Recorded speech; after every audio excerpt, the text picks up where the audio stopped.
So point number one, when we walk in obedience, we are covered by the presence of God. The Israelites would follow the cloud by day and fire by night. They knew that in order to survive, they had to continue following and stay in the presence of God. So regardless of how they felt, if that cloud was moving in the day, then they've got to go.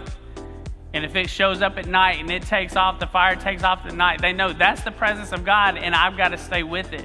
Now I can stay here where I'm content. I'm tired. I don't feel like going. I feel comfortable here. I don't want to switch jobs. I don't want to change this. I don't want to move to this new location. But that presence of God is moving, so I'm going to go with it. Amen? It's uncomfortable. A church shouldn't do that. A church shouldn't go stand on the corners and pray for people. I don't want to do that. That's not comfortable, but that's where the presence of God is, so I'm going to go there. Or the education, we don't want to go in. We don't want to have to do that. Lord, I would rather sit at home tonight. No, the presence of God is here, so I'm going to go into this place.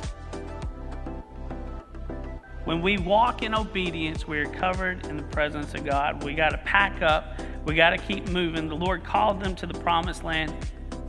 But if they chose to remain where it's comfortable, they may miss it.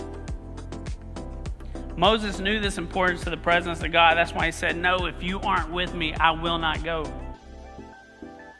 I'm not leaving you. I'm following you.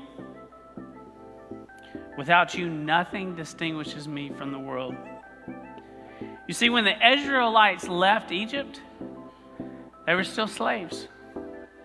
And when they got to the sea, and the armies are coming up behind them, and they have nowhere to go, they are still slaves. It wasn't until they crossed over into the sea on dry land that they became free. And so even though you may have left where you were at, you're still a slave until you walk, until you move into that freedom. And that's where God's calling us. He's not calling you just to get there and stop.